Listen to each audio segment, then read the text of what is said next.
যালিকা বিআন্নাল্লাযীনা কাফারু ইত্তাবাউল বাতিল, কারণ হলো কাফেররা বাতিল তথা মিথ্যার অনুসরণ করে। ওয়া আন্নাল্লাযীনা আমানু ইত্তাবাউল হাক্কা মির রাব্বিহিম, আর যারা মুমিন তারা রবের পক্ষ থেকে আগত যে হক, সত্য বাণী, সত্য কিতাব, সত্য রসুল, এই সব কিছুর উপর সবকিছু অনুগামী, তারা এগুলোর অনুসরণ করে। এই কারণে ওরা যেহেতু আমার হয়ে থাকে এই জন্য ওদের সব গুনাহ মাফ, আর এরা যেহেতু আমার না এজন্য এদের সব নষ্ট করে দিলাম।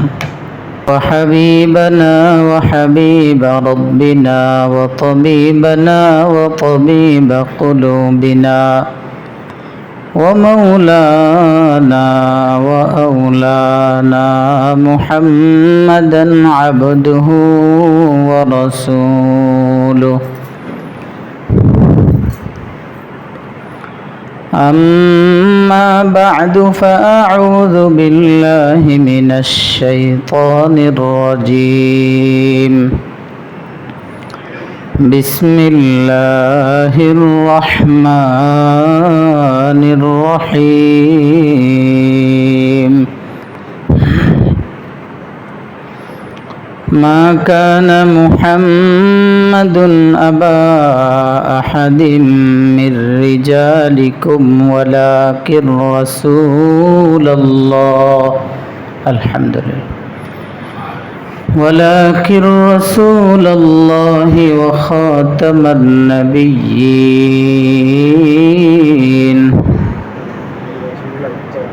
وقال رسول الله صلى الله عليه وسلم: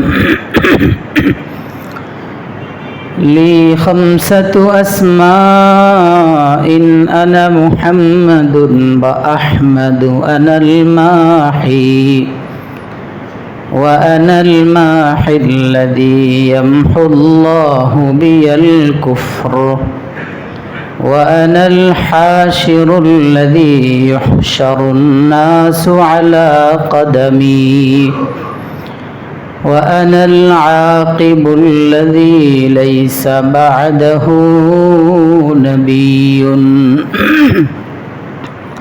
أو كما قال رسول الله صلى الله عليه وسلم. آمنت بالله صدق الله مولانا العظيم. محبة الشتي قولون اللهم صل على محمد وعلى آل محمد كما صليت على إبراهيم وعلى آل إبراهيم إنك حميد مجيد. اللهم بارك على محمد وعلى آل محمد كما باركت على إبراهيم وعلى آل إبراهيم إنك حميد مجيد. আলহামদুলিল্লাহ। আওয়াজের মধ্যে কেমন জানি করতেছে। আলহামদুলিল্লাহ, আল্লাহ রব্বুল আলামিনের দরবারে আলিশানে অসংখ্য অগণিত শুকর। গলা ছাঁচতেছে আমি যে আল্লাহ রব্বুল আলামিন আমাদেরকে তার ঘরে আসার বসার সুযোগ দিয়েছেন, এই জন্য শুকরিয়াতান পড়ুন আলহামদুলিল্লাহ। আল্লাহ আমাদেরকে মাফ করে দেন। আজকে রবিউল আউয়াল মাসের 2 তারিখ, আরবি চাঁদ রবিউল আউয়াল মাস, এই মাসের 2 তারিখ। স্বাভাবিকভাবে আমরা যেহেতু জানি আলহামদুলিল্লাহ আমাদের প্রিয় নবী সাল্লাল্লাহু আলাইহি ওয়াসাল্লাম এই পৃথিবীতে শুভাগমন করেছেন, রবিউল আউয়ালে পৃথিবীতে এসেছেন। সেই হিসাবে সকলেই রবিউল আউয়াল আসলে একটা অপেক্ষায় থাকে নবীজির ব্যাপারে, নবীজির শান মান, নবীজির ইজ্জত নিয়ে, নবীজির সিরত এবং সুরত সব বিষয়গুলো একটু শুনতে আগ্রহী থাকে। সেই হিসাবে এক হাদিস পড়েছি, আল্লাহ যদি তৌফিক দান করেন হাদিসকে সামনে রেখে কিছু আলোচনা শুনবো ইনশাআল্লাহ। আমাদের প্রিয় নবী মুহাম্মদুর রাসূলুল্লাহ সাল্লাল্লাহু তাআলা আলাইহি ওয়াসাল্লামের গুণবাচক নাম অসংখ্য, অনেক বেশি। আমাদের প্রিয় নবী মুহাম্মদুর রাসূলুল্লাহ সাল্লাল্লাহু আলাইহি ওয়াসাল্লামের গুণবাচক নাম অনেকগুলো, যেমন মুজাম্মিল, মুদ্দাসসির, এরপরে রউফ, রহিম, ইয়াসিন, তহা ইত্যাদি। এই জাতীয় গুণবাচক নাম নবীজির অনেক, কিতাব লেখে প্রায় শতাধিক গুণবাচক নাম আমাদের প্রিয় নবীজি সাল্লাল্লাহু আলাইহি ওয়াসাল্লামের আছে। তবে বুখারী এবং মুসলিম তথা সহিহাইনের এক রিওয়ায়াতের মধ্যে নবীজি সাল্লাল্লাহু আলাইহি ওয়াসাল্লাম নিজেই ইরশাদ ফরমান, আমার আসল নাম, আমার প্রসিদ্ধ নাম হচ্ছে 5টা। কয়টা? নবীজি বলেন, আমার প্রসিদ্ধ নাম, বুখারী riwayat, লি খামসাতু আসমাইন, আমার নাম আসল বা প্রসিদ্ধ নাম হলো 5টা, অথবা আসল নাম 5টা। লি খামসাতু আসমাইন, এই 5 নামের 2টা নাম আল্লাহ রাব্বুল আলামিন কোরআনে পাকের মধ্যে উল্লেখ করেছেন।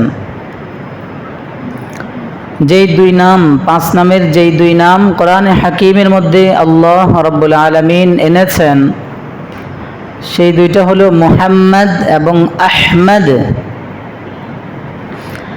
একটা হলো মুহাম্মদ, আরেকটা হলো আহমদ। মুহাম্মদ নামটা কোরআনে পাকের 3 জায়গায় আল্লাহ উল্লেখ করেছেন, আর আহমদ যে নাম, এটা কোরআনে হাকিমের 1 জায়গায় আল্লাহ উল্লেখ করেছেন। তাহলে নবীজির প্রসিদ্ধ আসল নাম কয়টা? 5টা। এর মধ্যে 2টা নাম কোরআনে কারীমের মধ্যে আল্লাহ উল্লেখ করেছেন। 2টার একটা হলো মুহাম্মদ, আরেকটা হলো আহমদ। মুহাম্মদ এই নামটা আল্লাহ রাব্বুল আলামিন পবিত্র কালামে পাকের 3 জায়গায় এনেছেন, আর আহমদ নামটা এনেছেন কোরআনে পাকের 1 জায়গায়। প্রথম আল্লাহ রাব্বুল আলামিন মুহাম্মদ নামটা এনেছেন সূরাতুল আহজাবের 40তম আয়াতে, যে আয়াত খুতবার মধ্যে পড়েছি। আল্লাহ বলেন, মা কানা মুহাম্মাদুন আবা আহাদিম মির রিজালিকুম ওয়ালাকির রাসূলুল্লাহি ওয়া খাতামান নাবিয়্যিন। মা কানা মুহাম্মাদুন, এই যে এই আয়াতের মধ্যে আল্লাহ নবীজিকে মুহাম্মদ বলে সম্বোধন করেছেন, নবীজির নাম উল্লেখ করেছেন মুহাম্মদ। কি বলেন আল্লাহ আয়াতে? মা কানা মুহাম্মাদুন আবা আহাদিম মির রিজালিকুম, মুহাম্মদ তোমাদের কোনো পুরুষের পিতা নন। মুহাম্মদুর রাসূলুল্লাহ সাল্লাল্লাহু আলাইহি ওয়াসাল্লামের ব্যাপারে আল্লাহ বলেন, মা কানা মুহাম্মাদুন আবা আহাদিম মির রিজালিকুম, তোমাদের মধ্যে কোনো পুরুষের পিতা নন মুহাম্মদ, তাহলে তিনি কে? তার পরিচয় কি? ওয়ালাকির রাসূলুল্লাহি ওয়া খাতামান নবিয়্যিন, তার পরিচয় হলো তিনি রাসূলুল্লাহ, আল্লাহ রাব্বুল আলামিনের রাসূল। আর একটা পরিচয় হলো তিনি সর্বশেষ নবী। আসেন আয়াতের প্রথম অংশে আল্লাহ বলেন, মা কানা মুহাম্মাদুন আবা আহাদিম মির রিজালিকুম, মুহাম্মদ তোমাদের কোনো পুরুষের পিতা নন। তার মানে মুফাসসিরিন কেরাম লিখেন, নবীজি সাল্লাল্লাহু আলাইহি ওয়াসাল্লামের ব্যাপারে যে আল্লাহ বলেছেন তিনি কোনো পুরুষের পিতা নন, উদ্দেশ্য হলো তিনি কোনো পুত্র সন্তানের পিতা নন। অর্থাৎ প্রিয় নবীজি সাল্লাল্লাহু আলাইহি ওয়াসাল্লামের ছেলে সন্তান, পুত্র সন্তান ছিল 3 জন, মেয়ে ছিলেন 4 জন। পুত্র একজন হলেন নবীজির বাদী হযরতে মারিয়া কিবতিয়া রাদিয়াল্লাহু আনহা থেকে, যার নাম ছিল ইব্রাহিম। আর বাকি 4 মেয়ে এবং 2 ছেলে সাইয়্যিদুনা খাদিজাতুল কুবরা রাদিয়াল্লাহু তাআলা আনহা থেকে। 2 ছেলের একজন হলেন কাসিম, যার নামেই প্রিয় নবী সাল্লাল্লাহু আলাইহি ওয়াসাল্লামকে আবুল কাসিম বলা হয়। আরেক ছেলের নাম হলো আব্দুল্লাহ। এই আব্দুল্লাহ রাদিয়াল্লাহু তাআলা আনহুকে নবীজি কখনো তাহের বলে ডাকতেন, কখনো তয়্যিব বলে ডাকতেন। আর 4 মেয়ে, জয়নব, রুকাইয়া, উম্মে কুলসুম, ফাতিমা। এই 4 মেয়ে আর কাসিম, আব্দুল্লাহ অথবা তাহের, তয়্যিব, যে 2 জনের নাম। 4 আর 2 কত? 6 জন। মারিয়া কিবতিয়া থেকে 1 জন। মোট ছেলে মেয়ে কয়জন? 7 জন। মেয়েরা সবাই প্রাপ্তবয়স্কে উপনীত হয়েছেন।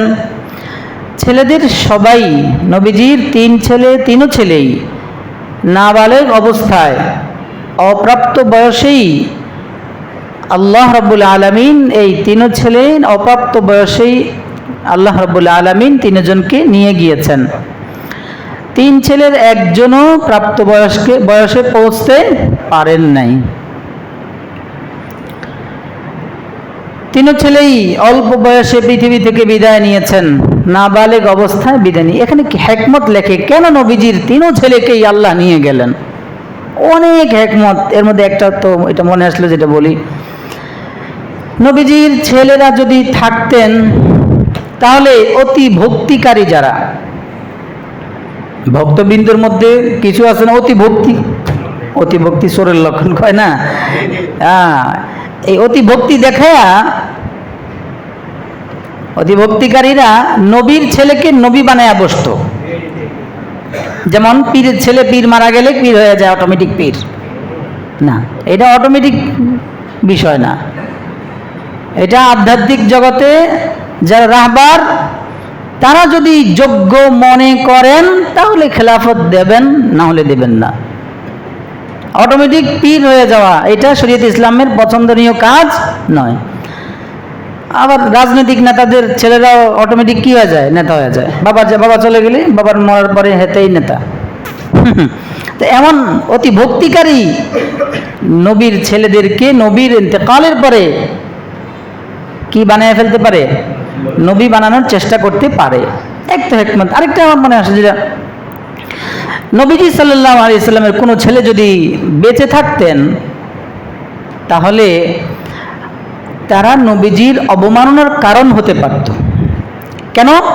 কারণ ছেলে হয়তো বাবা থেকে যোগ্য হবে অথবা বাবা থেকে অযোগ্য হবে, বাবা থেকে বেশি যোগ্য হবে বা কম যোগ্য হবে, এই তো দুইটার একটা তো হবে। তো বাবা থেকে যদি ছেলে বেশি যোগ্য হয় তাহলে মানুষ বলবে মুহাম্মদুর রাসূলুল্লাহর কত বড় নবী, কত বড় রসুলই, তার ছেলেটা তার থেকেও অনেক বড় যোগ্য, বলবে না? তাহলে এটা নবীজির সম্মানের কারণ না অবমাননার কারণ। অথবা ছেলে যদি অযোগ্য হয়, মানুষ বলবে মুহাম্মদ রাসূলুল্লাহ তো অনেক বড় নবী, তার ছেলেটা একেবারেই অযোগ্য, কি কিছুই হলো না, বাপে কিছুই পাইল না, এইটাও দুর্নামের কারণ। দুটোটাই হতে পারে। এই জাতীয় বহু হিকমা কিতাবের মধ্যে আছে। মুহাম্মদুর রাসূলুল্লাহ সাল্লাল্লাহু আলাইহি সাল্লামের এই বিভিন্ন হিকমতে আল্লাহ জানেন। সবচেয়ে বড় কথা হলো আল্লাহু আলাম, এর জবাব হিকমত কেন নিয়েছেন ফুকাহায়ে কেরাম, মুহাদ্দিসিনে কেরাম, মুফাসসিরিন এক একজন এক এক হিকমত বয়ান করেছেন, কিন্তু মূল কারণ কি এটা জানেন কে? একমাত্র আল্লাহ। তিনি আলাম বিস-সাওয়াব, সঠিক যেটা ভালো জানেন তিনি। যাই হোক, যেহেতু জীবনের শুরুতেই তিন ছেলেকে আল্লাহ নিয়ে গিয়েছেন, তাহলে এখন আর তার কোনো পুত্র সন্তান বাকি নেই, সব সন্তানই চলে গেলেন। এজন্য আল্লাহ আয়াত নাজিল করে বলেন, মা কানা মুহাম্মাদুন আবা আহাদিম মির রিজালিকুম ওয়ালাকিন রাসূলুল্লাহি ওয়া খাতামান নাবিয়্যিন। আমার নবী মুহাম্মদ তোমাদের কোনো পুরুষের পিতা নন, অর্থাৎ আমার নবী তোমাদের মধ্যে কোনো পুত্র সন্তানের পিতা নন, তিনি কোনো পুত্র সন্তানের পিতা নন। আল্লাহ রাব্বুল আলামিন যেহেতু তার সমস্ত ছেলেদেরকে তার ইন্তেকালের পূর্বেই নিয়ে গিয়েছেন, এই জন্য আল্লাহ নবীজির বিষয়টাকে স্পষ্ট করে উম্মতকে জানিয়ে দিলেন, মা কানা মুহাম্মদ আবা আহাদিম মির রিজালিকুম, তোমাদের কোনো পুরুষের পিতা নন, অর্থাৎ তিনি কোনো পুত্র সন্তানের পিতা নন। যেহেতু মুহাম্মদুর রাসূলুল্লাহ সাল্লাল্লাহু আলাইহি ওয়াসাল্লামের কোনো পুত্র সন্তান ছিল না, এই জন্য কাফেররা তারা পরস্পর বলাবলি করতে লাগলো, মুহাম্মাদের মিশন, মুহাম্মাদের ভীষণ আর ধর্ম নিয়ে কোনো টেনশন আর ফিকির করার কোনো প্রয়োজন নাই। তার ইন্তেকালের পর তার ধর্মটা, তার মিশন সব এগুলো এমনিতেই শেষ হয়ে যাবে। সে ইন্তেকাল করবে, তার সম্পর্ক, তার ধর্ম নিয়ে যাওয়ার জন্য আর তার ছেলেরা কেউ বেঁচে নাই। অতএব তোমরা মুহাম্মদকে নিয়ে এত বেশি টেনশন করার কোনো প্রয়োজন নাই। মুহাম্মদের ইন্তেকালের পর তার ধর্ম এমনিই বিলুপ্ত হয়ে যাবে। বিভিন্ন কথা বলে তারা মুহাম্মদুর রাসূলুল্লাহ সাল্লাল্লাহু আলাইহি ওয়াসাল্লামকে কষ্ট দিতেছিল। তারা কখনো বলতেছিল মুহাম্মদ আবতার, মুহাম্মদ লেজ কাটা, নাউজুবিল্লাহ। মুহাম্মদ নির্বংশ, মুহাম্মদের বংশ বাকি নাই, নির্বংশ, নাউজুবিল্লাহ। তারা বলতো মুহাম্মদ শেকড় কাটা, তার শেকড় নাই, শেকড় কাটা। এভাবে বিভিন্ন কথাবার্তার মাধ্যমে, বিভিন্ন বক্তব্যের মাধ্যমে নাফরমানিমূলক আচরণ করে নবীজিকে তারা বিভিন্নভাবে কষ্ট দিত। এদিক দিয়ে আল্লাহ রাব্বুল আলামিন তার এই কষ্টের সময় পাশে দাঁড়ালেন সরাসরি। নবীজির চেহারাটা মলিন, বুকটা ভরা কষ্ট। আল্লাহ রাব্বুল আলামিন নবীজিকে সান্ত্বনা দিয়ে আসমান থেকে আয়াত নাজিল করে দিলেন, সূরা কাউসার নাজিল করে দিয়ে বললেন, ও নবী হে নবীজি, আপনি কেন টেনশন করেন? ওদের কথায় কেন কষ্ট পান? আপনার কষ্ট পাওয়ার তো কিছুই নাই। ইন্না আ'তাইনাকাল কাউসার। আরে আপনি ভয় পান, টেনশন করেন কেন, মন খারাপ কেন? আমি আপনাকে এমন এক মহা দৌলত দান করেছি যেটা আপনার পূর্বে কোনো নবীকে দেই নাই, আর কোনো নবীকে দেবও না। এটা আপনারই বৈশিষ্ট্য। সেটার নাম হলো কাউসার। ফাসাল্লি লিরাব্বিকা ওয়ানহার। এটা শুকর আদায়ার্থে ভিন্ন, মাঝখানে হুকুম নবীজির প্রতি। ইন্না শানিয়াকা হুয়াল আবতার। আল্লাহ এবার নিজেই বলেন, শুনেন হে নবী, যারা আপনাকে বলে আপনি নির্বংশ, নাউজুবিল্লাহ, যারা আপনাকে বলে আপনার শেকড় কাটা, আপনার লেজ কাটা, আপনার বংশ নাই, আপনি তাদেরকে জানায়া দেন, ইন্না শানিয়াকা হুয়াল আবতার। আপনার শত্রু যারা, আপনার প্রতি বিদ্বেষ পোষণকারীরা, ওরাই নির্বংশ।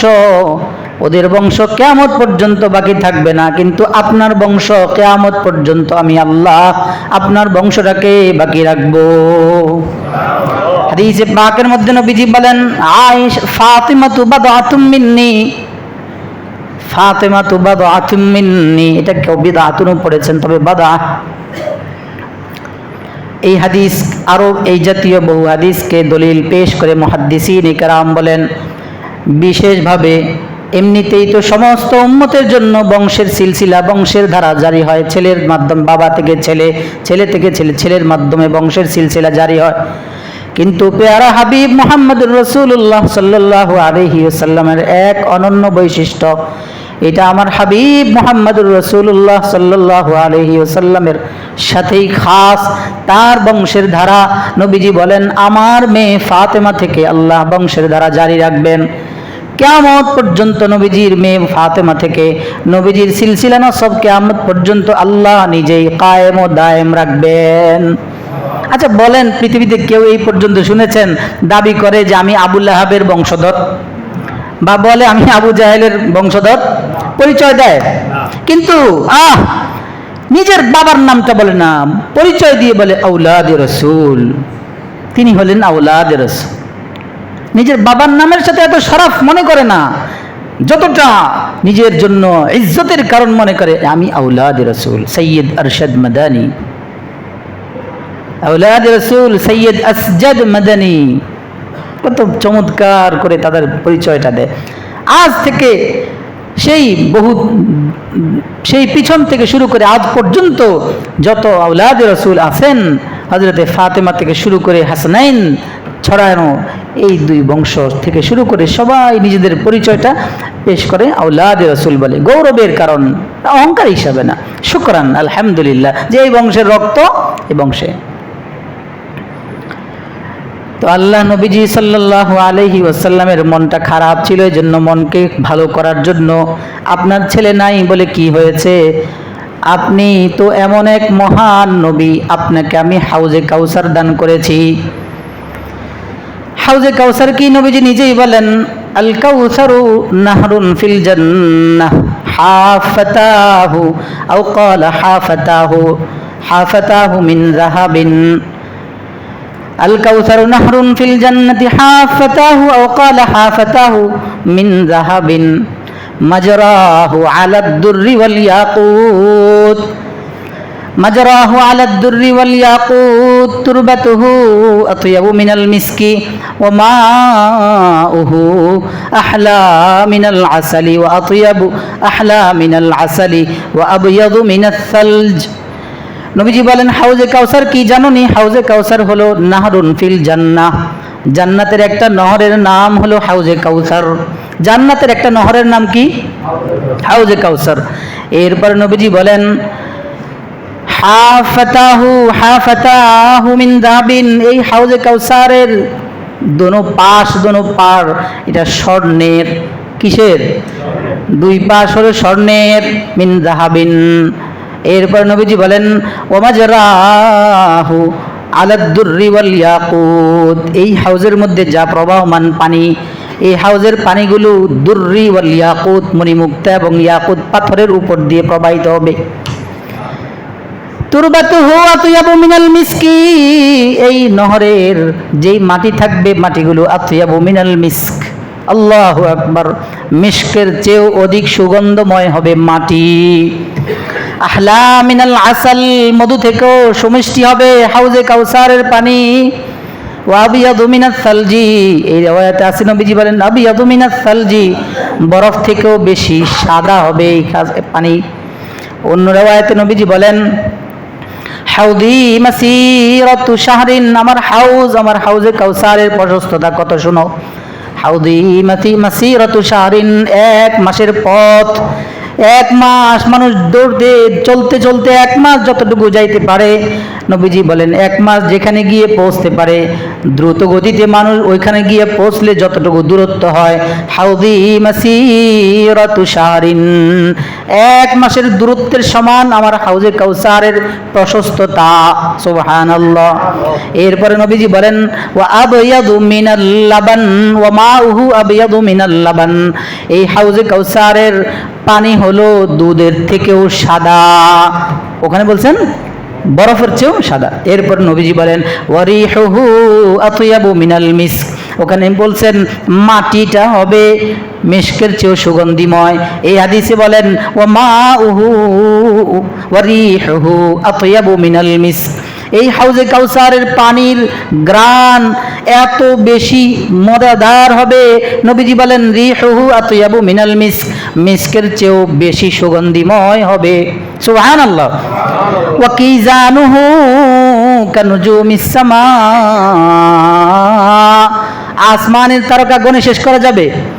আমার হাবিব বলেন ওয়া কিজানুহু কানুজুমিস সামা, আসমানের তারকা যেমন অসংখ্য তারকা আল্লাহ রেখেছেন, হাউজে কাউসারের পানির পাত্র যেটা পান পাত্র, যে পেয়ালা করে আমার নবীজি নিজ হাত মুবারকে দিয়ে দিয়ে উম্মতদেরকে পান করাবেন, আল্লাহর হাবিব বলেন কিজানুহু কানুজুমিস সামা, আসমানের যত তারকা আছে অসংখ্য তারকা যেমন আসমানে, এমন আসমানের তারকাগুলোর মতো অসংখ্য পানপাত্র আল্লাহ রাব্বুল আলামিন হাউজে কাউসারের মধ্যে পানপাত্র রেখে দিবেন।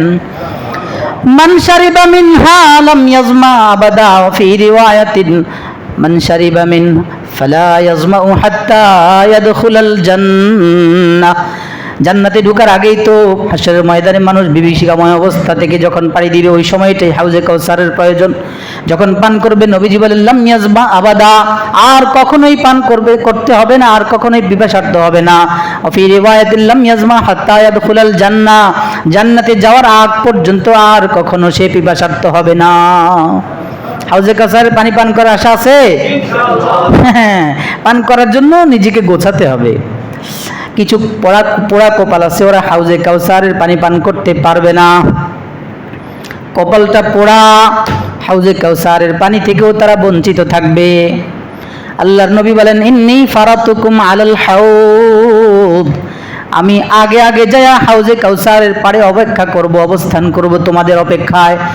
আমার উম্মত আগে যায় সেখানে কষ্ট করবে তা হবে না, ওরা পিপাসার্থ কাতর হয়ে এখানে আগে যাবে কষ্ট পাবে তা হবে না। ইন্নী ফারাতুকুম আলাল হাউদ, আমি আগে তোমাদের জন্য হাউজে কাউসারের পাড়ে গিয়ে উপস্থিত থাকব। মান মাররা আলাইয়া শারিবা ওয়া মান শারিবা লাম ইয়াজমা আবাদা, যে কেউ আমার সামনে দিয়ে যাবে, আমার পাশ দিয়ে যাবে, আমি ওরেই পান করাবো। একবার পান করলে লাম ইয়াজমা আবাদা, আর সে পিপাসার্থ হবে না, আর পিপাসা লাগবে না। কিন্তু নবীজি ভয়ঙ্কর একটা কথা বলছেন, লা ইয়ারিদান্না আলাইয়া আকওয়াম, কিছু উম্মতকে আমার সামনে উপস্থিত করা হবে, আমার কিছু উম্মত কিছু কওম আমার সামনে আসবে, আরিফুহুম ওয়া ইয়ারিফুনি, ওরা আমাকে চিনবে আমি ওদেরকে চিনব, ওদেরকে দেখে বুঝবো ও তো নামাজি, ও তো দাড়িওয়ালা, ও তো হজ করছে, ও আমার উম্মত। নবী বলেন আমি চিনে ফেলবো, সেও আমাকে চিনবে। এরপরে আমি যখন পানি পান করানোর জন্য পানপাত্র হাতে নিয়ে তার কাছে তুলে দিব, নবীজি বলেন ওই সময় সুম্মা ইউহালু বাইনি ওয়া বাইনাহুম, এরপর আমার আর তার মাঝে একটা পর্দা দিয়ে আড়াল করে দেওয়া হবে। নাউজুবিল্লাহ, পানা চাই আল্লাহ, পানা চাই। সুম্মা ইউহালু বাইনি ওয়া বাইনাহুম, আমার মাঝে আর আমার উম্মতের মাঝে আমি যখন পানি পান করানোর জন্য যাব, তখনই ওই মুহূর্তেই আমাদের দুইজনের মাঝে ইউহালু বাইনি ওয়া বাইনাহুম, একটা পর্দা দিয়ে আড়াল করে দেওয়া হবে। ওই পর্দা দেওয়ার কারণে আমার উম্মতকে আমি আর দেখব না, তখন আমি তাদেরকে বলবো, ফেরেশতাদেরকে, ইন্নাহু মিন্নি ফাকুলু ইন্নাহু মিন্নি, তোমরা তার মাঝে আর আমার মাঝে কেন আড়াল করলে, কেন পর্দা দিলে? ও তো আমার উম্মত, তারা তো আমি চিনি, ও তো দাড়ি রাখছে, ওর চেহারাটা বোঝা যায় আমার উম্মত, ওর শরীরের বিভিন্ন অঙ্গ প্রত্যঙ্গ দিয়ে আলামত গুররাম মুহাজ্জালিনা বিআসারিল ওযু, ওরা তো দেখে আমি চিনছি ও আমার উম্মত। কিন্তু আল্লাহর হাবিবকে ফায়ুকালু ইন্নাকা লা তাদরি মা আহদাসু বাদাক, ও প্রিয় নবী মুহাম্মদুর রাসূলুল্লাহ সাল্লাল্লাহু আলাইহি ওয়াসাল্লাম, আপনি জানেন না এরা আপনি দুনিয়া থেকে আসার পরে আপনার দ্বীনের মধ্যে, আপনার ধর্মের মধ্যে দ্বীনের নামে এমন এমন নতুন নতুন কত কি সব নতুন নতুন জিনিস তারা প্রবেশ করিয়েছে, নতুন নতুন জিনিস, নতুন নতুন কাজ তারা আবিষ্কার করেছে, নতুন নতুন কথা তারা আবিষ্কার করেছে আপনার ধর্মের মধ্যে। মা আহদাসু বাদাকা, আপনি চলে আসার পরে আপনার দ্বীনের মধ্যে তারা পরিবর্তন সাধন করেছে, তারা ধর্মের মধ্যে নতুন নতুন কি কাজ কি কথা সব ভিতরে ঢুকাইয়া দিছে। তখন নবীজি বলেন ফাকুলু সুহকান সুহকান লিমান গায়রা বাদি, আমার দুনিয়া থেকে চলে আসার পর আমার ধর্মের মধ্যে যে বিকৃতি ঘটিয়েছে, বেদাত সৃষ্টি করেছে, বিভিন্ন সময় হালুয়া, মুহররমের হালুয়া, আবার শবে বরাতের সময়ও হালুয়া, সামনে ঈদে মিলাদুন্নবী নামে এক নাফরমানি, 40 3 দিন, 1 বছর, জন্মদিন, আবার কি ম্যারেজ ডে, আরো কত নাফরমানি তুমি করেছ। সোহকান লিমান গায়্যারা বাদি, দূর হও, আল্লাহর রহমত থেকে দূর হয়ে যাক। সোহকান লিমান গায়্যারা বাদি, যেটা আমি চলে আসার পর আমার ধর্মের মধ্যে নতুন জিনিস ঢুকাইছ তুমি, যারা যারা আমার ধর্মের মধ্যে বিকৃতি ঘটিয়েছে, বেদাত সৃষ্টি করেছে, নতুন কাজ নতুন কথার উৎপত্তি করেছে, সৃষ্টি করেছে, আল্লাহর নবী বলেন সোহকান লিমান গায়্যারা বাদি, তারা আল্লাহর রহমত থেকে দূর হয়ে যাক। ও প্রিয় ভাই, এজন্য হাউজে কাউসারের পানি তো তারাই পান করবে যারা নিজের জীবনকে সাজাবে নবীজি সাল্লাল্লাহু আলাইহি ওয়াসাল্লামের সুন্নত দিয়ে, নবীজির সুন্নতকে জীবনে বাস্তবায়ন করবে, সাথে বেদাত থেকে দূরে থাকবে, তারাই হাউজে কাউসারের পানি পান করতে পারবে। পক্ষান্তরে কেউ যদি নবীজির ধর্মের মধ্যে, আনিত ইসলামের ধর্মের মধ্যে দ্বীনের নামে নতুন জিনিস আবিষ্কার করে, নিজেও বেদাত করে, অন্যকে বেদাতের প্রতি উদ্বুদ্ধ করে, নিজেও ঈদে মিলাদুন্নবী পালন করে, অন্যদেরকেও মাইকে মসজিদের মিম্বার থেকে বসে বসে ঈদে মিলাদুন্নবীর দিকে ডাকে। নবীজি ঈদে মিলাদুন্নবী পালন করেছেন নিজের? সকল ঈদের সারা ঈদ বলতে কোন ঈদ আছে? ঈদ কয়টা? এই যে শুরু হয়েছে, দেখবেন আগামী জুমায় শুরু হয়ে যাব, মিছিলে আপনাদের এখান দিয়ে যাবে, যাইয়েন, এরপরে হাউজে কাউসারের পানিও পান করতে যাইয়েন, ওখানেও যাইয়েন, এরপরে হাউজে কাউসারের পানি পান করতেও যাইয়েন, দিবনি? এরপরে দোষ হইলে আমাদের, এরা এসে নতুন নতুন কথা বলে। না, আমি নতুন নতুন, আমরা কেন নতুন নতুন কথা বলবো? আমরা বাস্তব যেটা সব সেটাই বলবো। আপনাদের কারণে আমাদের ব্যবসা বাণিজ্য নষ্ট হয়ে গেছে। আগে হালুয়ার সময়, খিচুড়ির সময় অনেক কিছু বেচা কিনা হইতো, অথবা আগে হালুয়া খাইতে পারতাম 3 দিন 40টা, কত কিছু খাইতে পারতাম, এখন এইটাও পারি না। মহরম আসলে একটু খিচুড়ি খাইতাম, সবাদ আসলে কিছু খিচুড়ি পাকাইতাম, হালুয়া টাইপ করতাম, এটা বন্ধ হয়ে গেল। ব্যবসায়ীরা কয় হ্যাঁ, ব্যবসা নষ্ট হয়ে গেছে। না রে ভাই, তুমি ভুল বুঝছো আমাকে। আমি তোমার আখিরাতের ব্যবসায় সফল করার জন্য তোমাকে পথ দেখাচ্ছি। তুমি আজকে মরে যাও, কালকে বুঝবা তোমার জন্য হিতাকাঙ্ক্ষী, শুভাকাঙ্ক্ষী আমি, অথবা আমাদের মতো হকপন্থী ওলামায়ে কেরাম, না ওদের মতো বেদাতি গুমরাহ পন্থী ওই মৌলবীরা। খবরদার ভাই, দুনিয়ার হালকা একটু মজার জন্য যারা এমন করবে, যারা নিজেদের দুনিয়ার স্বার্থে, দুনিয়ার অর্থ সম্পদ উপার্জনের জন্য নিজের দিনকে বিক্রি করে ফেলবে, ধর্মের মধ্যে বেদাত নামে নতুন নতুন জিনিস চালিয়ে দিবে, দিনের নামে ধর্মের মধ্যে নতুন জিনিস চালিয়ে দিবে, বেদাত করবে, অন্যকে বেদাতের প্রতি উদ্বুদ্ধ করবে, আল্লাহর হাবিবের হাউজে কাউসার থেকে তারাই বঞ্চিত হবে। এজন্য আমাদের সতর্ক হওয়া উচিত, কোনো ধরনের বেদাত করব না, করতে দেব না, উদ্বুদ্ধ করব না, যারা করে তাদেরকে বুঝাবো, সহযোগিতা করবো ইনশাআল্লাহ। তাই কি বললাম, নবীজির কয়টা নাম?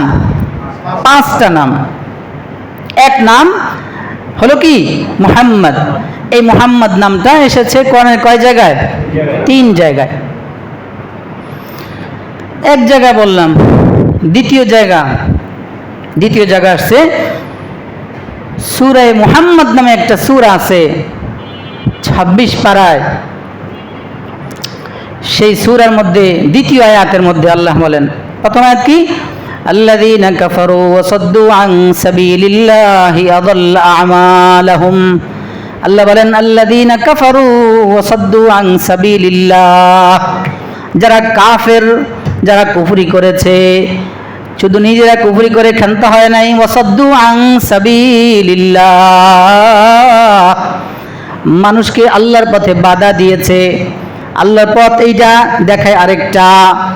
আল্লাহর পথ হলো সরল পথ, সে দেখায় বাঁকা পথ, বলে মাজারে চলো, ঈমান বিক্রি করো, যাও জাহান্নামে। নাউজুবিল্লাহ। এজন্য আল্লাহ নিজেই বলেন আল্লাযীনা কাফারু ওয়া সাদ্দু আন সাবিলিল্লাহ আযাল্লা আমালাহুম, যারা কাফের এবং মানুষকেও আল্লাহর পথে বাধা দেয়, আল্লাহ বলেন আযাল্লা আমালাহুম, ওদের সব আমল আমি আল্লাহ বিনষ্ট করে দিলাম।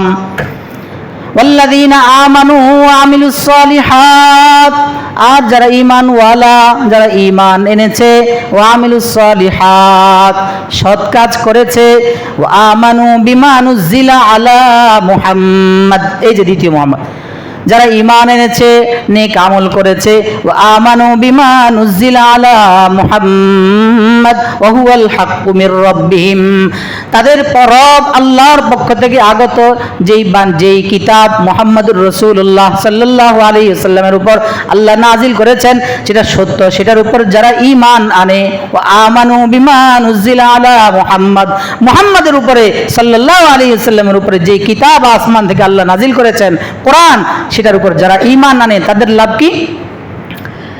والذين آمنوا وعملوا الصالحات وآمنوا بما نزل على محمد وهو الحق من ربهم كفر عنهم سيئاتهم وأصلح بالهم, আল্লাহ বলেন كفر عنهم سيئاتهم, তাদের সবগুলো গুনাহকে আমি আল্লাহ একবারে মাফ করে দিব, وأصلح بالهم, আর তাদের অবস্থা সংশোধন করে দিব, দিয়েছি।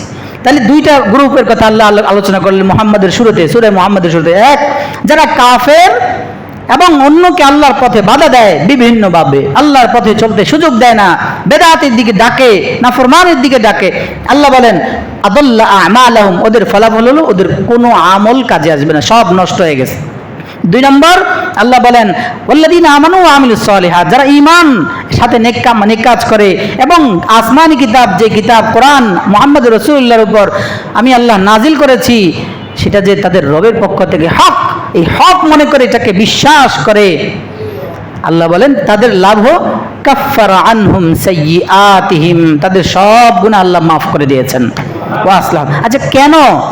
ওরা কুফরি করার কারণে, মানুষকে পথে বাধা দেওয়ার কারণে আমল নষ্ট, আর এরা নেক আমল, ঈমান এবং নেক আমলের কারণে আসমানি কিতাব কোরআনের উপর বিশ্বাস করার কারণে তাদের সব গুনাহ আল্লাহ মাফ করে দিয়েছেন, অবস্থার সংশোধন করে দিয়েছেন। কারণ কি? আল্লাহ যালিকা বিআন্নাল্লাযীনা কাফারুত্তাবাউল বাতিল, কারণ হলো কাফেররা বাতিল তথা মিথ্যার অনুসরণ করে, ওয়ান্নাল্লাযীনা আমানুত্তাবাউল হাক্কা মির রাব্বিহিম, আর যারা মুমিন তারা রবের পক্ষ থেকে আগত যে হক, সত্য বাণী, সত্য কিতাব, সত্য রসুল, এই সব কিছুর উপর, সব কিছু অনুগামী, তারা এগুলোর অনুসরণ করে।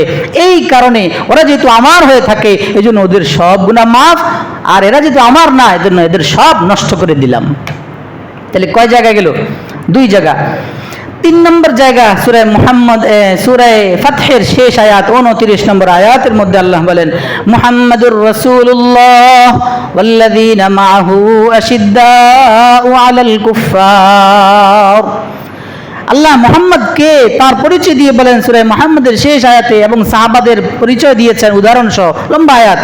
মুহাম্মদকে আল্লাহ বলেন রাসূলুল্লাহ, মুহাম্মদ হলেন আমার রাসূল, ওয়াল্লাযীনা মাআহু, আর সাহাবীরা কারা? আল্লাহ সাহাবীদের সিফাত কি, গুণাগুণ কি, এটা বলেন আশিদ্দাউ আলাল কুফফার, তারা কাফেরদের ব্যাপারে কঠোর, ধর্মের বিরুদ্ধে কিছু দেখবে এটা তারা বরদাস্ত করতে পারে না, আল্লাহর হুকুম নবীর তরিকার বিরুদ্ধে কোন ধরনের অনইসলামিক কার্যকলাপ, বেদাত, কুসংস্কার, খুরাফাত, শিরিক, কুফর কিছুই তারা বরদাস্ত করতে পারে না, সেখানে তারা কঠোর হয়ে যান। আর নিজেদের ব্যাপারে রুহামাউ বাইনাহুম, পরস্পর আমরা সবাই মুমিন, আমরা সবাই রাসূলের সাহাবী, চলো রুহামাউ বাইনাহুম, সবাই একে অপরের প্রতি সহানুভূতিশীল, সবাই পরস্পর অনুগ্রহশীল, দয়ালু, একে অপরের প্রতি দয়া করে। তাহলে নবীজি সাল্লাল্লাহু আলাইহি ওয়াসাল্লামের মোট নাম কয়টা? প্রসিদ্ধ বা আসল নাম, বুখারীর এই riwayat প্রসিদ্ধ আসল নাম কয়টা?